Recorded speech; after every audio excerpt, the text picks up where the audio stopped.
Thousands of years ago, way before cranes, engines, or electricity, the ancient Egyptians pulled off one of the greatest architectural feats ever: the pyramids. The massive stone blocks, some weighing as much as a Range Rover, sitting at a height of over 200 feet, seemed so unreal that many even believed ETs helped build them. But new research shows the secret was actually right here on Earth. The Egyptians probably used a giant ancient water elevator to move those heavy stones for their very first pyramid, the Step Pyramid of Djoser, around 4,700 years ago. Now, the first question that comes to mind is, where did they find such huge amounts of water to run this construction in the middle of the desert? Some studies say that the Sahara Desert had more regular rainfall thousands of years ago than it does today. So, the landscape resembled a savanna, not a desert. So it was possible there was enough natural water to support the hydraulic lift. Researchers found deep vertical shafts inside the first stone pyramid. They used a computer model that had info about the pyramid's remaining inside parts and the underground tunnels at the site. The team also used high-resolution satellite pictures of the area to include the amount of rainfall from the past in their research. It looks like the Egyptians would place a heavy stone block on top of a floating wooden platform, kind of like a raft, then slowly fill the shaft with water, and the rising water would lift the platform and the stone upwards, sort of like an ancient elevator in action. This cool process is called hydraulic lifting, and it's very similar to how some modern machinery works. But when the Egyptians used it, I mean, if they ever did, they would have had to do it with the most basic tools and a really advanced understanding of how water behaves. They would have to carefully control the amount of water added to each shaft to raise the stone blocks gradually and stop at the desired level to move the stones into place. The scientists now want to find out if it was the first major system of this kind, or if someone had used it before the Egyptians. Now, not all archaeologists fully agree with this idea. Some point out there's no direct evidence, like writings or diagrams from that time, that would prove the Egyptians actually used a hydraulic lift system, whether or not they actually used this exact method. One thing is clear: the people who built the Step Pyramid were geniuses in their own right. They figured out how to move massive stones all the way to the top of the pyramid with incredible precision, and used techniques that still impress scientists today. West of the pyramid, archaeologists found some evidence of a human-made lake or reservoir. They believe the Egyptians may have created this temporary lake and used channels or canals to move the water toward the pyramid. The pyramid itself may have been surrounded by a moat that helped direct water into these vertical shafts. There's even an enormous stone structure nearby, which could have acted like a dam. It stored and filtered water in the amounts they needed. In fact, scientists have discovered that 31 pyramids are likely to have been built along a long-lost ancient branch of the River Nile. It is now hidden under desert and farmland. For many years, archaeologists have thought that ancient Egyptians must have used a nearby waterway to transport materials, equipment, people, and whatever else they needed to build the pyramids on the river. But up until recently, they weren't certain of the location, shape, size, or proximity of this waterway to the site of the pyramids.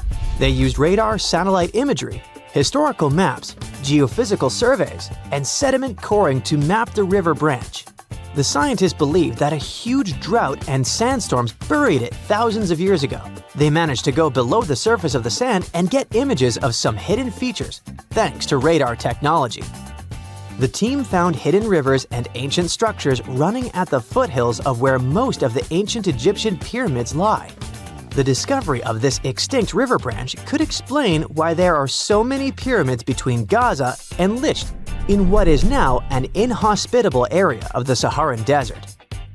And if it wasn't cool enough, the area seems to have had a kind of water filtration system. Looks like they built it using a series of stone compartments that look surprisingly similar to modern water treatment plants. So, the Egyptians probably weren't just filling up the shafts with any water. They may have been managing and purifying it. They wanted to make sure it was clean and flowing in the right amounts, not to damage the pyramid or flood the area. Alright, water transportation is a complex issue. But even the most basic things, like how many sides the Great Pyramid of Giza has, can still surprise us. It's not 4, as you might logically conclude. It's not even 5 or 3, but 8. In 1926, a British pilot flew over the pyramid and took photos from above, and only then officially confirmed it. From that high-up view, he noticed that each of the pyramid's 4 faces is slightly indented down the middle, from top to bottom. These shallow inward dips make each face split into 2 halves, turning the pyramid into something more like an octagon. That indentation is so subtle you'd never see it standing next to the pyramid, but from the air, it becomes obvious. This odd shape may have actually helped keep the pyramid stable for over 4,500 years. The special inward-sloping design, plus a super strong base, could have helped it survive all kinds of natural disasters, like earthquakes, heavy rains, and constant pressure from its own massive weight. The pyramid has likely faced over 500 severe rainstorms in its lifetime, and thanks to its design, the pyramid's angled stone layers may have actually gotten stronger over time, kind of like how a screw tightens when you turn it. If the pyramid had been built with totally flat and level stone layers, it might have started to fall apart instead. The latest news from the pyramids is that there could be a massive ancient city hidden deep beneath them. 2 scientists announced that they used a new method to read data from a technology called synthetic aperture radar, SAR. It's kind of like X-ray vision for the ground, and satellites normally use it to look beneath Earth's surface. So they say that with this cool tech, they managed to spot giant structures over a mile underground, directly beneath the Pyramid of Khafra at Giza. The scientists found 8 deep shafts surrounded by spiral paths, all leading to 2 enormous cube-shaped chambers, each one almost 300 feet wide. There are 5 more structures above the shafts, all connected by tunnels. All this might be part of a prehistoric underground city or even an ancient power station. The idea isn't new. A long time ago, the ancient Greek historian Herodotus already talked about hidden chambers under the pyramids. During the Middle Ages and the Renaissance, similar rumors popped up again. Then, in the 20th century, an American psychic claimed there was a hall of records buried under Giza. This new case is different because the people who announced it have real scientific backgrounds, hold doctorates, and claim to have invented a new type of scanning method. But still, many experts are skeptical about this finding. No one has officially proved or tested this new technology that they rely on. They base their reconstructions on imaginative guesses and not hard evidence. And most importantly, the claims don't fit with what archaeologists already know about the area from actual excavations. So until there's solid, peer-reviewed evidence, the idea of a lost city under the pyramids will remain just an idea. Consider the Great Pyramids, one of the original 7 wonders of the world and the only one that still exists today. Did you know that the pyramids of Giza weren't the only pyramids out there? And they weren't even the first ones. First, there were the pretty good pyramids, but they didn't catch on. Nah, I made that up. Back to the story. In ancient Egypt, it was believed that kings were chosen by gods to serve on earth as their mediators.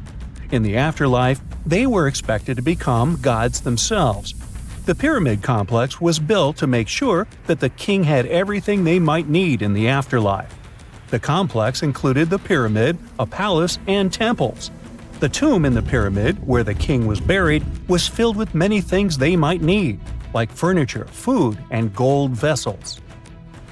Actually, the first pyramid had been built 80 years before the first pyramid of Giza appeared. Overall, there were around 100 of them. Some weren't finished though, since the construction took a while and not every pharaoh lived long enough to see the end of the construction. And now let's talk about the construction itself. The biggest of the pyramids of Giza is as tall as a 40-story building. So how on earth did they manage to build a structure that massive 5,000 years ago, long before machines and other equipment appeared? Well, let's figure it out. So Pharaoh Khufu ascended the throne around 2575 BCE, and his architects started the construction of the oldest and biggest of the pyramids of Giza. He figured that over 2 million limestone blocks had to be used to build the pyramid, each weighing around 2.5 tons, around the weight of a rhino. The architect wanted to finish the construction in 20 years. To make it possible, a stone had to be carried and pushed into place every 4 minutes, 24 hours a day, 7 days a week, and 365 days a year, except leap year. So obviously, a lot of workers were needed to make it happen. Many believe that it was enslaved people who worked at the pyramid's construction site, but that's not true. Workers came from all over Egypt to contribute to the project. All in all, around 25,000 of them. The Egyptians were doing all kinds of work, starting with manual labor and crafting tools to administrative work. They all worked around 10 hours a day. They were housed and well fed, and they were overall living a more comfortable life than an average Egyptian could afford at that time.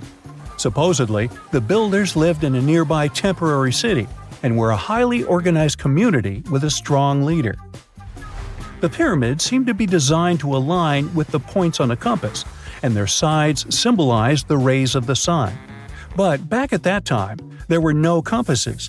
Ancient Egyptians figured out the directions themselves and with amazing precision.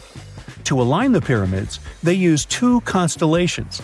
The construction site was arranged on the west bank of the Nile River. This also had a symbolic meaning. Just like the sun sets in the west, life sets in the west as well. The second pyramid of Giza was for Khufu's son, Pharaoh Khafre. It's a bit smaller, but this one has the famous noseless statue of the Sphinx. Of course, originally it had a nose. I would tell you what happened to it, but it's still a mystery, and no one knows for sure. Sphinxes have the body of a lion and the head of a human. They were considered guardians of important areas. This famous Sphinx, also pronounced Sphinx, has the head of Pharaoh Khafre and is guarding his pyramid, facing the sunrise. The Sphinx is one of the biggest and oldest statues in the world. Originally, it not only had a nose, but was also painted. Scientists have discovered traces of the red color of its face. So, most likely, the Sphinx was painted red. There are also remains of yellow and blue color on its body. The statue definitely wasn't boring. Till around 1800, the Sphinx was buried up to its shoulders until an adventurer with a team of 160 men dug it out. But let's get back to the construction. The workers, of course, needed stone blocks. There were 2 main places where people could get these stones. One source was close to the construction site, but that fossil-lined yellow stone was only suitable for the pyramid's interior. The limestone blocks for the exterior were hauled from 8 miles away on 30-foot-long sleds. Apparently, it wasn't too hard to pull them. The sand mixed with the right amount of water was pretty slick, and 10 people could move a sled even with a rock weighing so much. Surprisingly, cutting off a block of limestone wasn't the biggest problem. When in the ground, it was soft and could be split relatively easy. But after getting exposed to the air, limestone hardens. So the most difficult part was to shape the blocks. That step was crucial because the smallest inaccuracies could lead to the whole pyramid collapsing. So, okay, those limestones were mined, carried on a sled, shaped, and then what? How could they be put into place? Well, this is still a mystery. Archaeologists have discovered the remains of a ramp system that dates back around the time the pyramids were being built. So historians have come to the consensus that, most likely, the Egyptians designed a unique ramp system to move and pull huge stone blocks. The most common opinion is that there were several ramps around the pyramid. There probably was a central ramp with 2 staircases on each side of it built over the pyramid stones. The ramp was growing as the pyramid was getting higher. People might have been walking up the stairs, pulling up stones on wooden sleds. But this is just one of the options.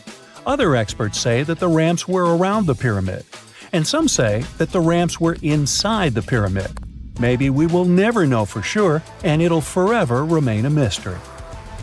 The exterior limestone of the pyramid was polished with sand and stone until it gleamed. On top, There was a gold and silver capstone, which glimmered over Egypt like a second sun. So that's how it was 5,000 years ago. Now, about the interior. Surprisingly, there's not much inside the pyramid. Most of it is just solid stone with very little open space. But let's take a quick look inside. From the entrance, there are two stairways, one going down and the other going up. They take us to the chambers. There are 3 of them inside. Now, why is that? Apparently, throughout the whole construction, a burial chamber had to be prepared at all times, just in case a pharaoh kicked the bucket before the construction ended. So, separate chambers were built one after another as the construction progressed. The last of them was the main one. It's called the King's Chamber. It's the one where Khufu is resting. It's the biggest room at the very heart of the pyramid, and there's a big passageway leading to it. It was likely used as a kind of elevator to move granite up to build the interior. Granite was also used to make 5 stories of support beams to ensure that the pyramid didn't collapse. And we can see that it worked since it's been standing for centuries. Unfortunately, none of these chambers have hieroglyphs on the walls. If you want to see the writings, you should go to the decorated tombs near the pyramids. Those pieces of art are depiction of ancient Egypt's culture and daily life. The texts allow researchers to study their language and grammar. The treasures that once were in the pyramids have been taken by people. There are also many secret tunnels and passages inside the pyramids, but even today, no one knows the whole plan of the interior. Scientists have been sending little robots with cameras inside for many years, but there's still a lot we don't know about the pyramids. Now they're trying to use an X-ray to scan the pyramids from the outside without going inside. So yeah, ancient Egyptians did create a mystery no one has been able to crack for 5,000 years already. Most people know that pyramids were built as grand tombs for the pharaohs, designed to ensure they had a smooth journey to the afterlife. The Great Pyramid of Giza, for instance, was constructed for the pharaoh Khufu. But what most people don't know is that this whole pyramid building trend started right here with the step pyramid of Djoser about 4,700 years ago. This massive structure was built for Pharaoh Djoser, a ruler from Egypt's 3rd dynasty. It rises 7 layers high above the ground and stands about 200 feet tall. We think of it today as a phenomenal architectural project, but for ancient Egyptians, the step pyramid of Djoser turned out to be more like a massive experiment, a trial run, if you will, to perfect their building skills before they moved on to even more ambitious pyramids. Reaching new heights is super exciting, but the real mystery is what is going on below the ground. In this pyramid's underground labyrinth, there is a network of tunnels stretching about 3.5 miles long, and some researchers believe these tunnels might have been part of a sophisticated water system that could completely change what we think about pyramid construction. Let's talk about this massive complex located in Saqqara. Surrounding the pyramid, there's what's known as a dry moat, a continuous trench that is up to 164 feet wide and almost 2 miles long. It forms a sort of rectangular shape around the pyramid. This trench has an average depth of about 65 feet. Now, if you were to add up all the earth and rock they dug out to create this moat, it would be about 10 times the volume of the step pyramid itself. For the longest time, people just assumed this trench was nothing more than a huge quarry, a place where they dug up stone and clay to build the step pyramid. Makes sense, right? But when you take a closer look, it doesn't add up. The trench is too narrow and deep to be practical for mining, and its layout doesn't match anything we know about ancient Egyptian quarrying methods. Plus, some sections of the trench are actually covered with a rocky ceiling, which would have made it nearly impossible to use as a quarry. Another theory suggests that the dry moat had some kind of spiritual significance. Maybe it was a sacred place, where souls of nobles gathered to serve the late king in the afterlife. There are even niches in the walls that work as a hint at this spiritual function. But most researchers believe that this purpose likely developed much later, long after the complex was built for Djoser. So, what was the moat really designed for? In 2020, a researcher came up with a pretty intriguing idea.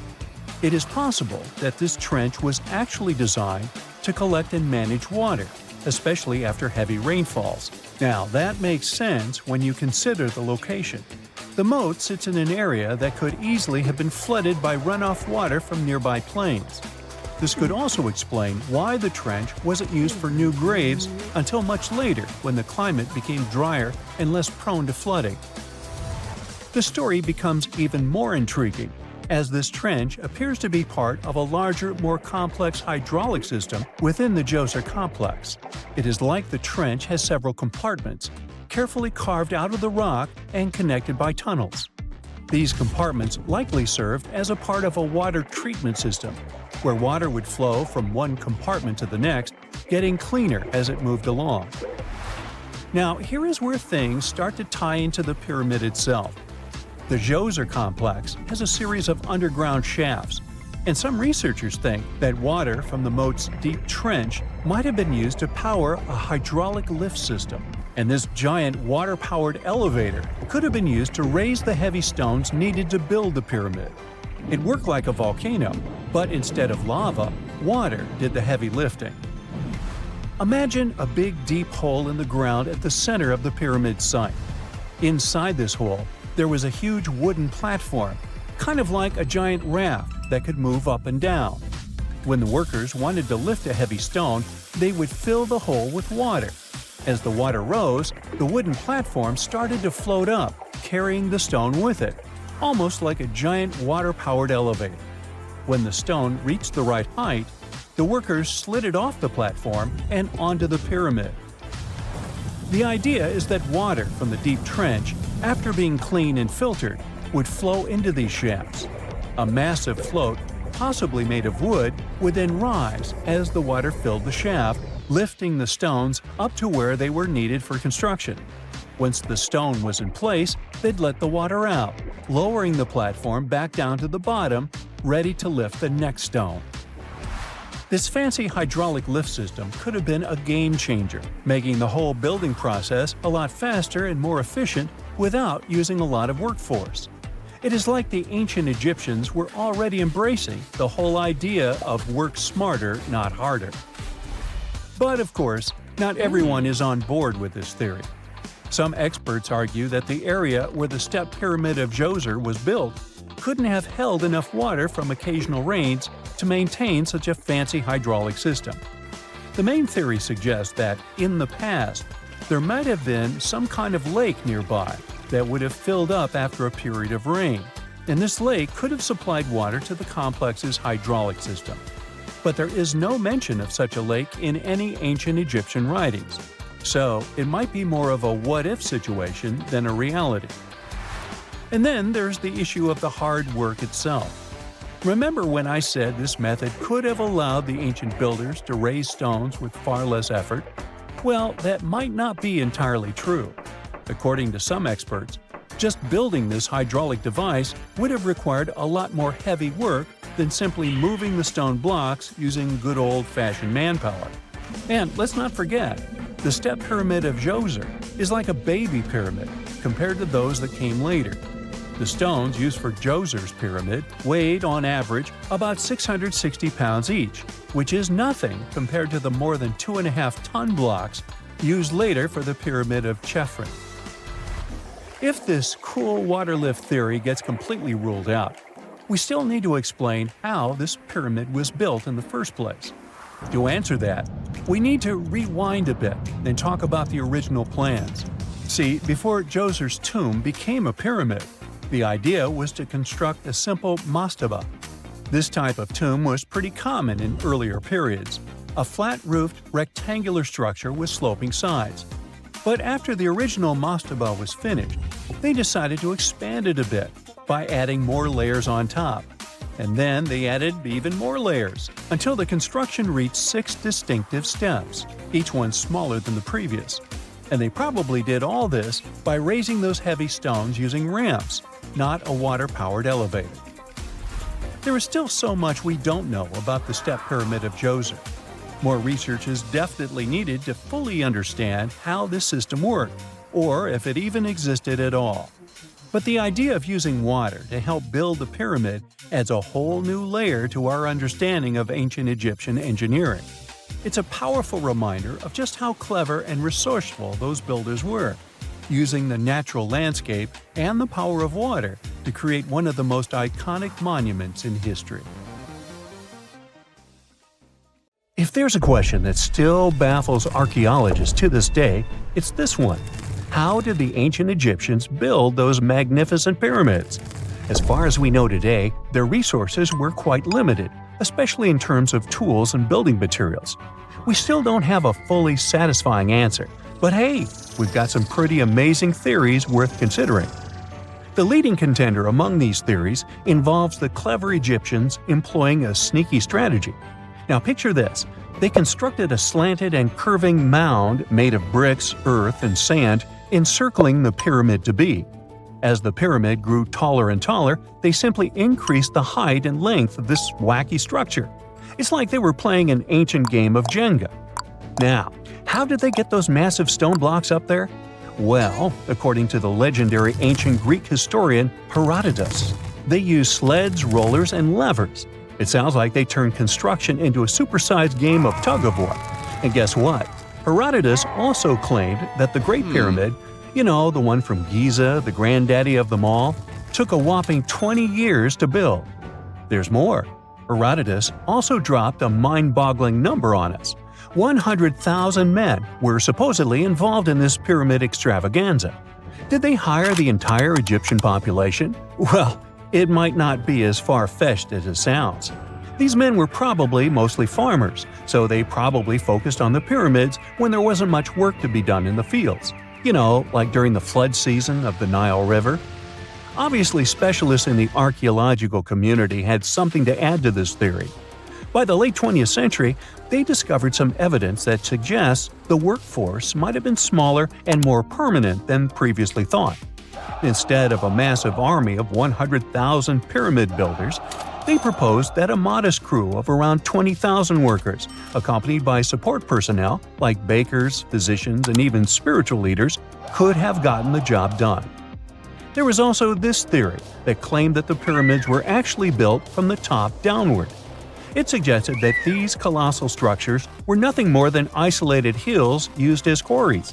The stones were supposedly drawn from these hills, and over time, competing engineers took charge and transformed them into the iconic pyramids we know today. Now, before you dismiss this theory as a wild fantasy, some folks thought it wasn't completely crazy.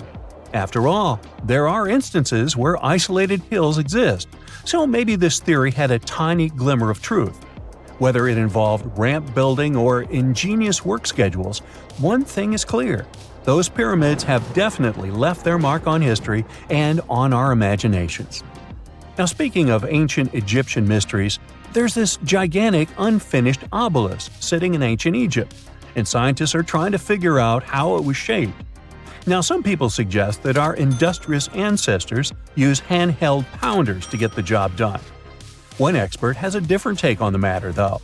He argues that if we take a closer look at the pattern left behind by the shaping tool, we'll notice something peculiar.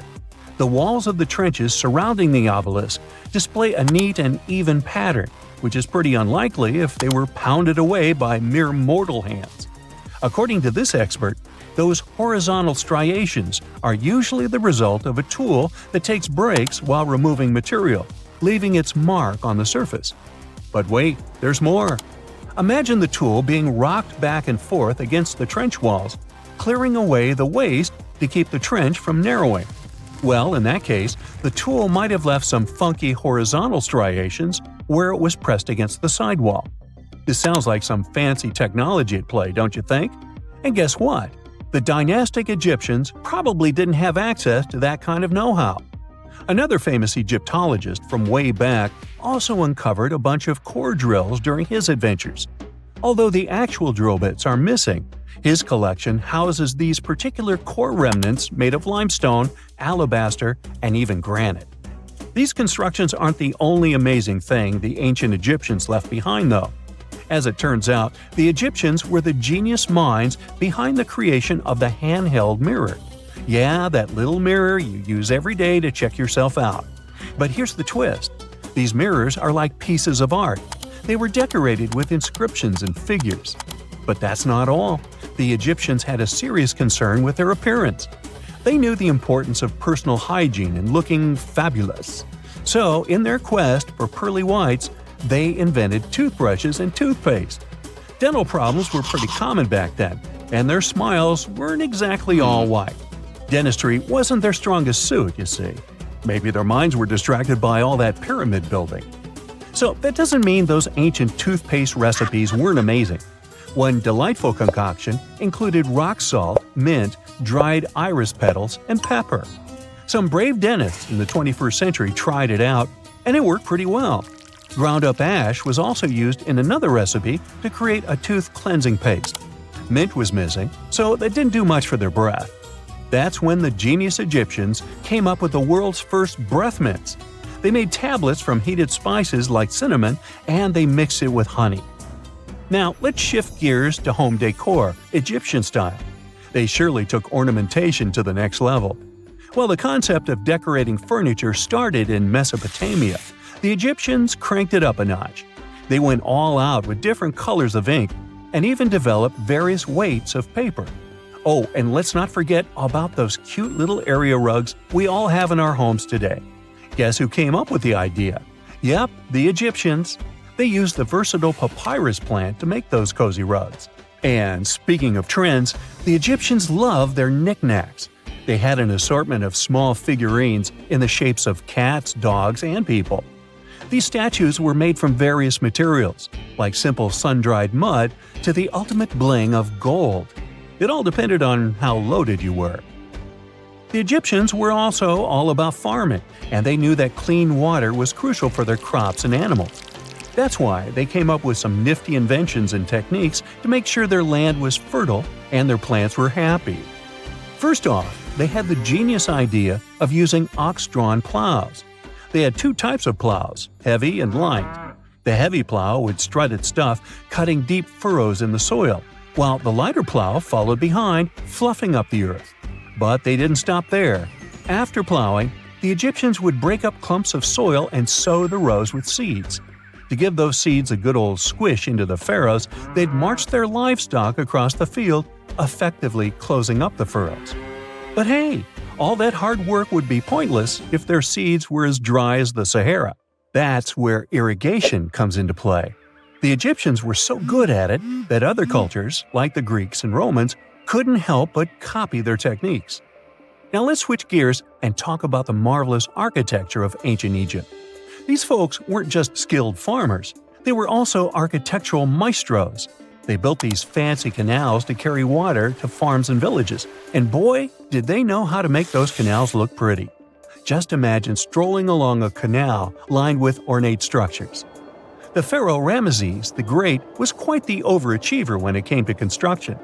One of his mind-blowing creations was the construction located at Abu Simbel.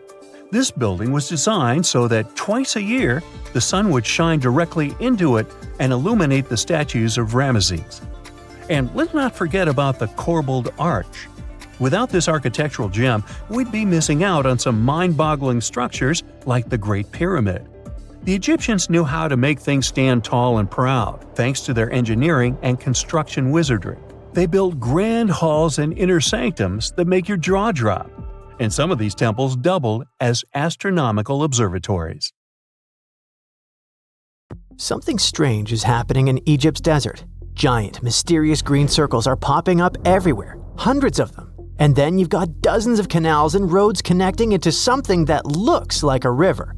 But it's not exactly that. This is the ambitious New Delta project, and it has one controversial goal: to flood the desert.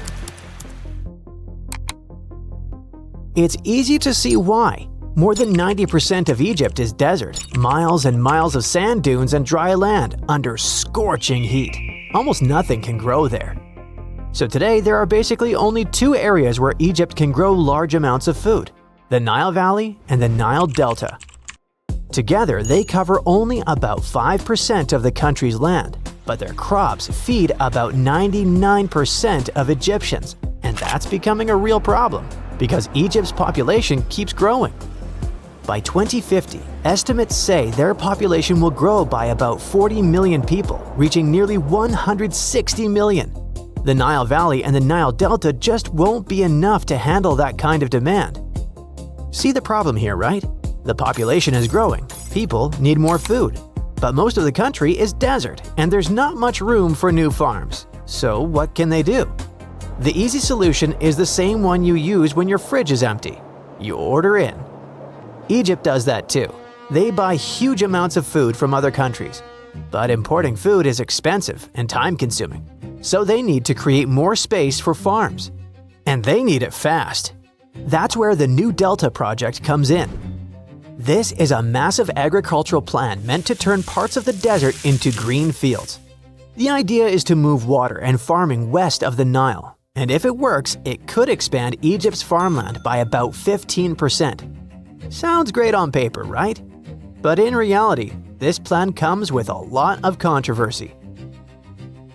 Their idea is to create an artificial river right in the middle of the desert, about 70 miles long. To make it work, they're building tons of roads and canals to support it. And those strange green circles I mentioned earlier are irrigation systems. They pull water up from wells or pipelines, then slowly spin around and spray water in a big circle over the crops. Okay, so we've got this huge artificial river being built in the middle of the desert, but where is all that water coming from?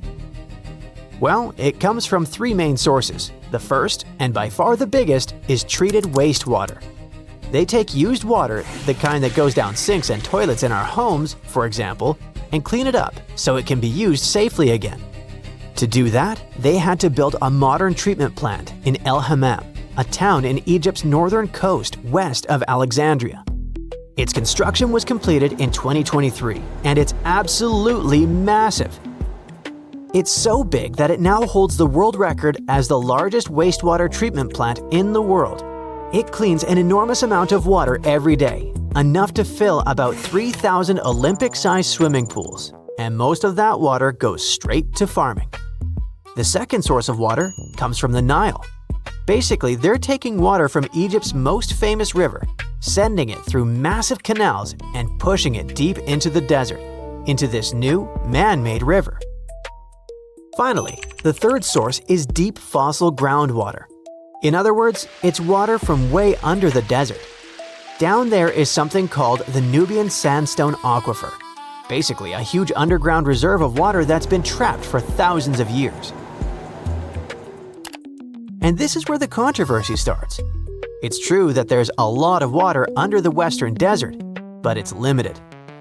Because this is fossil water, I mean, it's so old that it doesn't really get replaced. Once you pump it out, it won't refill anytime soon, not in our lifetime, and probably not even for many generations. On top of that, the deeper you drill, the saltier the water can get, and we don't want that. You see, most crops don't like salt. If the water is too salty, plants grow slower, give smaller harvests, or dry out. And when you keep watering with salty water, salt builds up in the soil. The water evaporates, but the salt stays. Over time, the land can turn hard, dry, and basically useless for farming. So pumping groundwater might help in the short term, but it raises a big question. Is this really doable in the long run? And there are other concerns too. The project was sold as a big win. Grow more food, create more jobs, and help Egyptians. It also boosts the economy because they're growing expensive fruits and vegetables that get sold abroad to places like Canada, Australia, and Japan. But that's also the problem. Many people complain that the project is mostly about growing crops to sell abroad. And sure, exports bring money into the country, in the big picture. But that doesn't necessarily mean food gets cheaper at home, or that poorer families can afford more. Because even though it has boosted exports, it hasn't done much to prevent massive food price inflation inside the country. So, Egypt's food security problem still isn't fully solved. Many Egyptians are still dealing with high prices and tight budgets. Another controversial thing is that no one knows how much this project actually costs. The press sometimes mentions $5.2 billion, but some experts put the total closer to $9.7 billion. Just the wastewater treatment part alone is said to cost more than $500 million, but it's very hard to know for sure. Journalists and researchers say there isn't much transparency, and the project's finances are tough to track. Experts also warn that farming in the desert is crazy expensive. Unlike the rich soil in the Nile Valley, the western desert is mostly dry sand with very few nutrients. So if you want to grow anything out there, you need tons of irrigation just to make the land workable. And powering all those irrigation systems takes a ton of energy, making farming in the desert even more expensive. Even if you already have a giant artificial river to help you out. Still, some people argue the risks and the costs are worth it, and that things are starting to change. Take wheat, for example. For years, Egypt has been the #1 wheat importer in the world, and that's not exactly a title you want to win, because it costs the country billions of dollars every year. So then the new Delta project comes along, and wheat becomes one of their main targets. Egyptian authorities say it helped them cut wheat imports by 17% in 2025. That saved them around $250 million. This was such a big achievement that the world now has a new #1 wheat importer, China. And it's not just wheat. Oranges, potatoes, grapes, agriculture is booming over there. According to estimates, food exports jumped from 5 million tons in 2020 to over 8 million tons in 2024. That's why we can say the new Delta project is already changing Egypt's agriculture. And from satellite images, you can see it's changing what the country looks like too, turning dry desert into bright green patches. It's real, and the transformation is pretty dramatic. So there's no doubt this project is both an impressive engineering achievement and a huge experiment. But researchers say it's still too early to know if it will actually solve Egypt's food problem. In the end, it all depends on water, energy costs, and who gets to make the big decisions. If the Nile, treated wastewater, and fossil groundwater can be managed in a sustainable way, the project could seriously boost farming.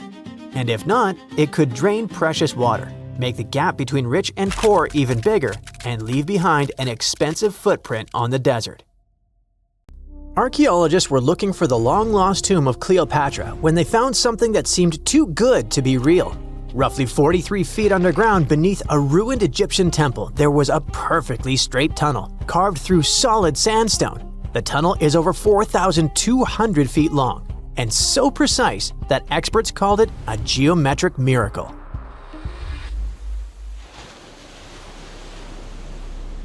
The tunnel sits beneath an ancient city west of Alexandria, near Egypt's Mediterranean coast. The team that found it carefully peeled back layers of stone and debris until they hit this passage, about 6.5 feet tall, cut cleanly into bedrock. There were no collapse marks or wandering curves, just precision. If you've ever tried to drill a straight hole into a wall at home and failed within seconds, imagine doing this underground for nearly a mile. Ancient builders had no GPS, no lasers, no modern surveying tools. Yet, this tunnel stays remarkably level over its entire length. That means they understood gradients, angles, and distance in a way that goes far beyond stack stones and hope. Engineers today rely on machines to maintain that kind of accuracy underground. These people relied on knowledge, repetition, and patience.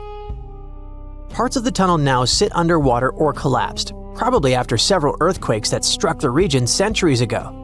Some experts think the tunnel may have once connected the temple to water sources or ritual areas closer to the sea. Archaeologists noticed that the Egyptian tunnel is an exact replica of the Eupalinos tunnel in Greece.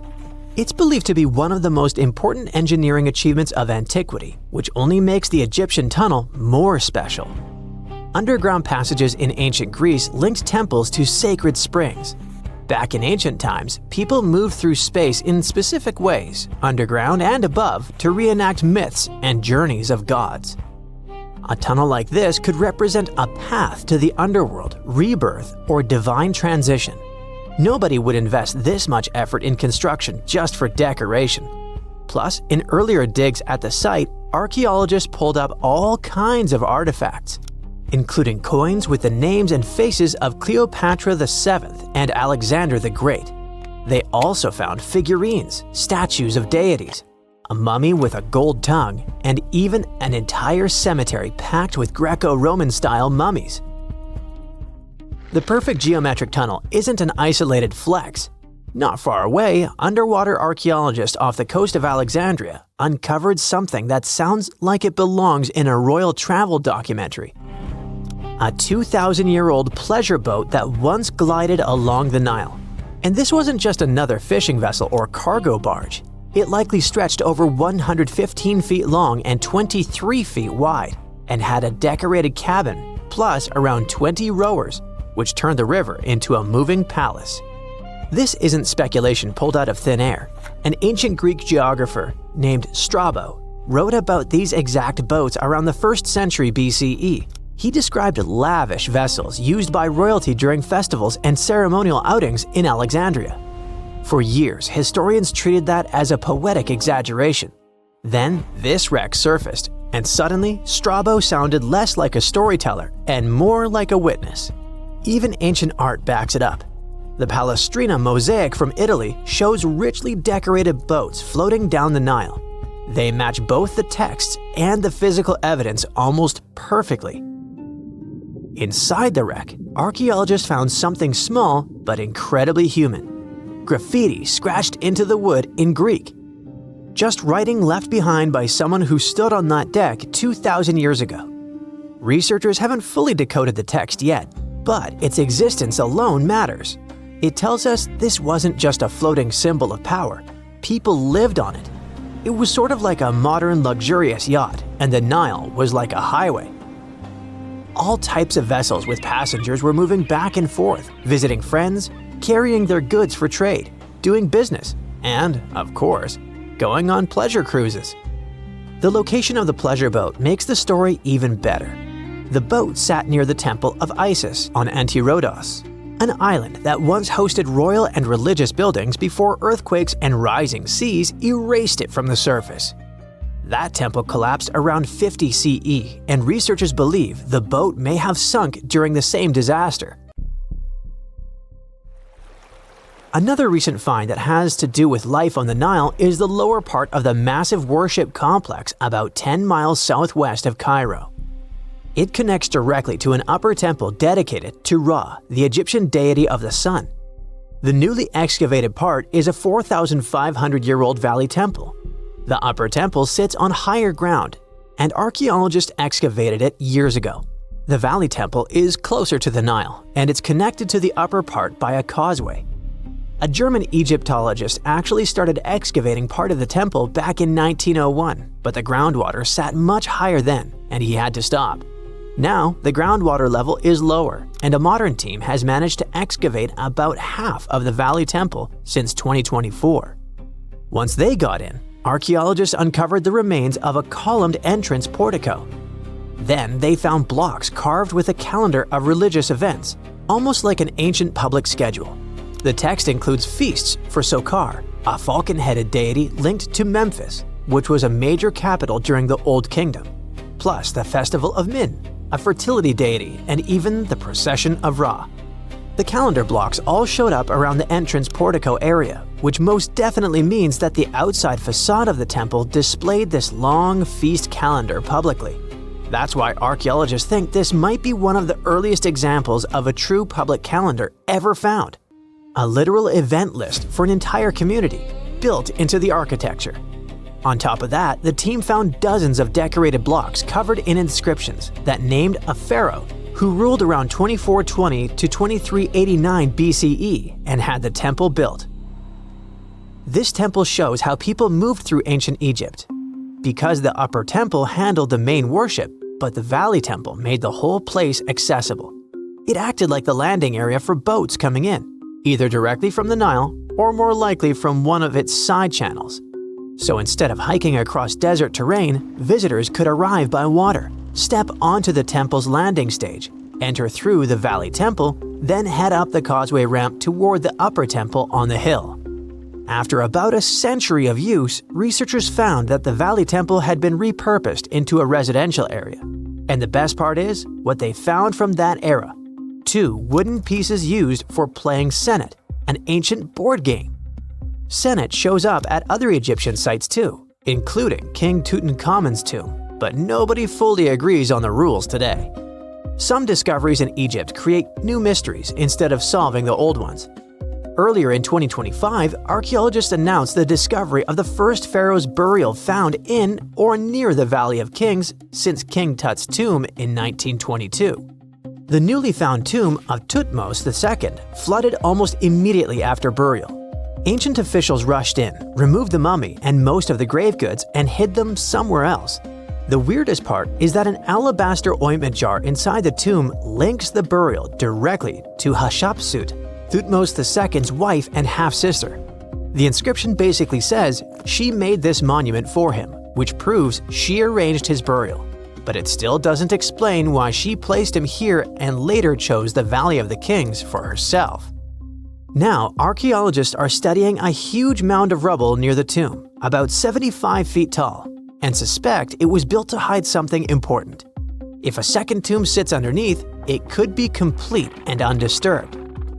So, the deeper the archaeologists dig, the more ancient Egypt stops feeling like a gone civilization and starts feeling like a paused one. Looks like it didn't just survive time, it outsmarted it. And we're only just beginning to catch up. No man shall ever find my tomb. That's what, according to rumors, Cleopatra once said. Rumor has it really wasn't about the gender. She wanted no living soul to disturb her, and I think she meant that no human would ever discover the location of her grave.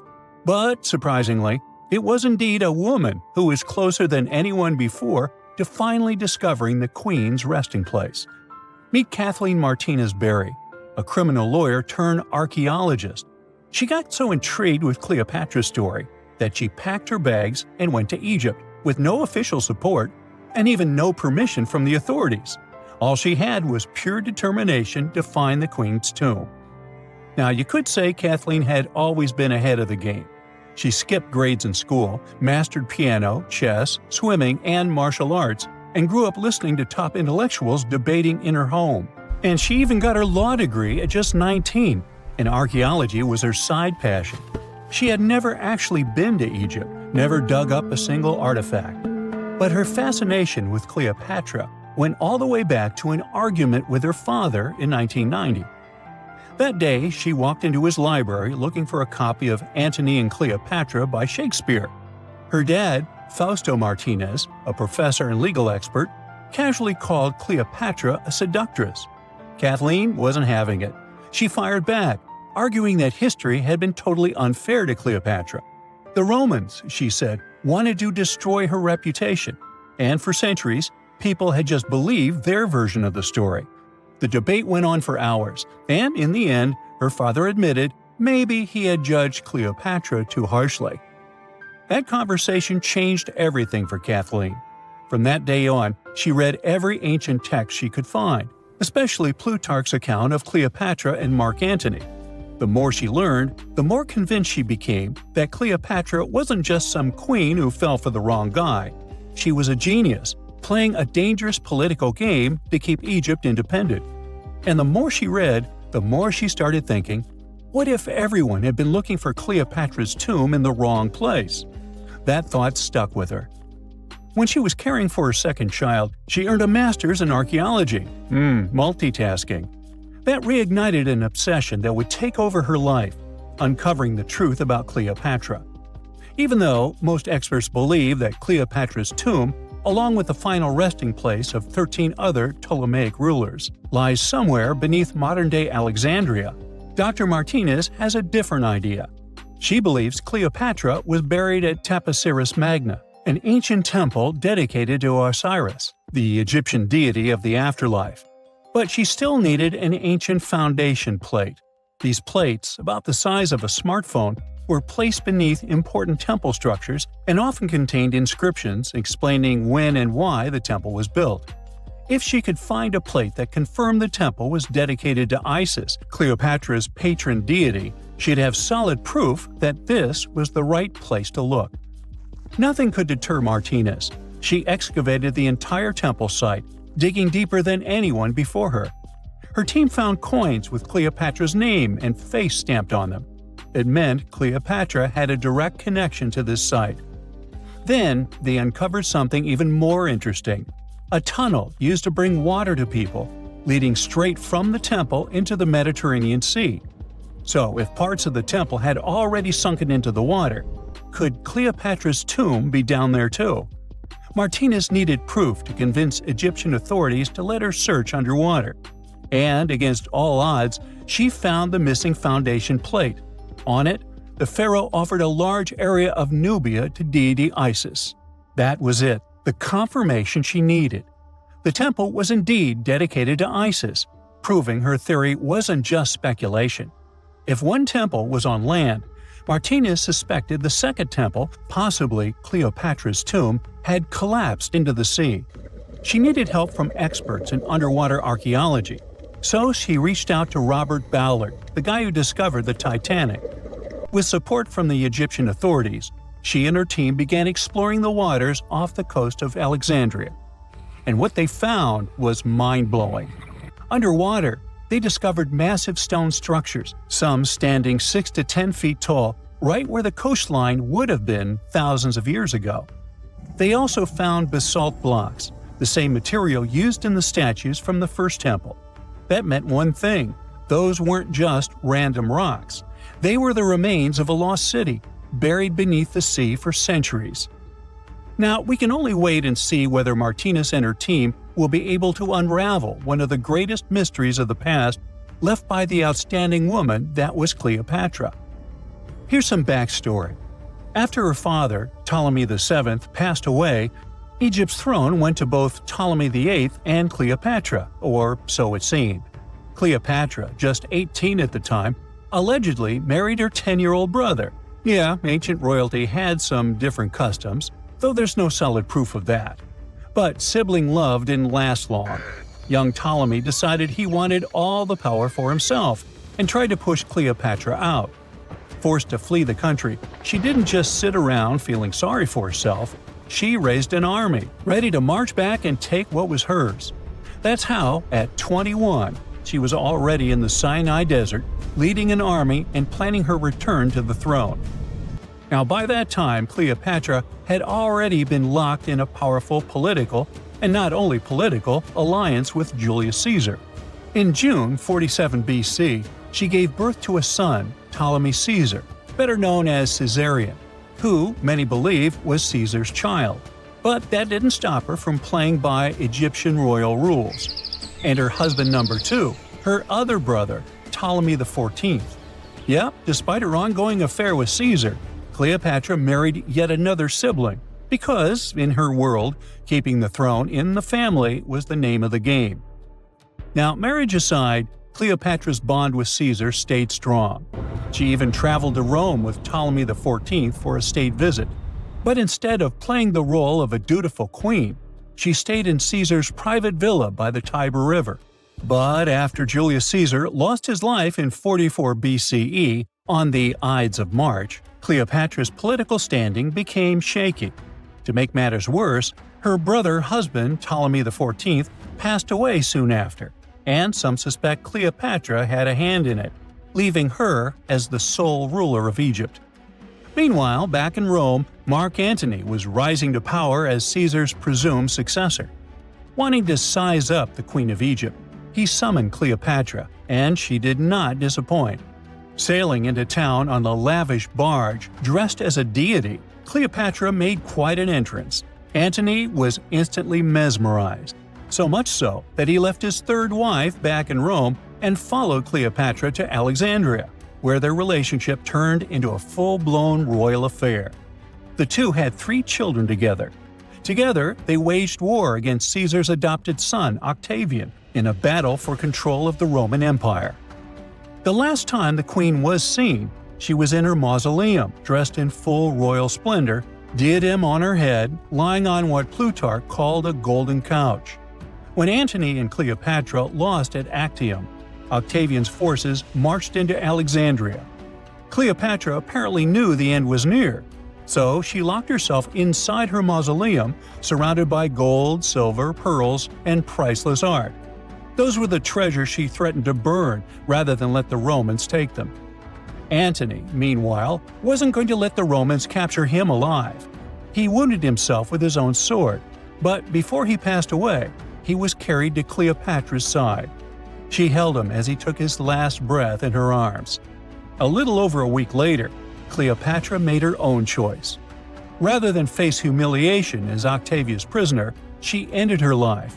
Legend says it was the bite of a deadly asp, though history isn't quite clear on that. At the time, Cleopatra was only 39. Sounds like a rather full life to me.